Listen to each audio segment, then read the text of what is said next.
Hey everyone.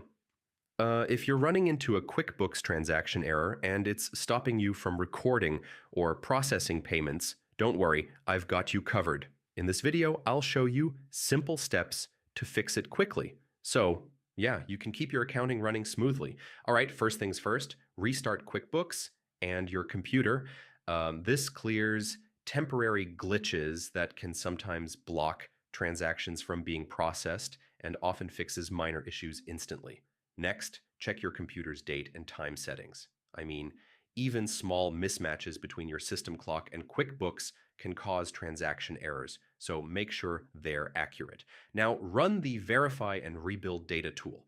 So, open QuickBooks, go to File, then Utilities, and click on Verify Data. If QuickBooks detects any problems, run Rebuild Data to fix them automatically. This is really useful for correcting corrupted entries. Also, double-check the account or transaction details you're trying to process. Uh, Ensure the accounts exist, balances are correct, and all required fields are filled. Sometimes missing or incorrect information is the reason transactions fail.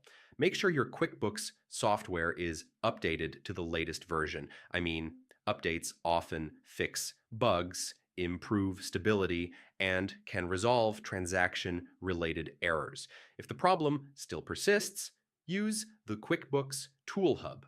Choose company file issues or program problems, and it will automatically detect and repair the underlying issues causing transaction errors. And finally, if none of these steps work, restore a backup file. So make sure the backup is recent to avoid losing important data, and your transactions should work again without any problems.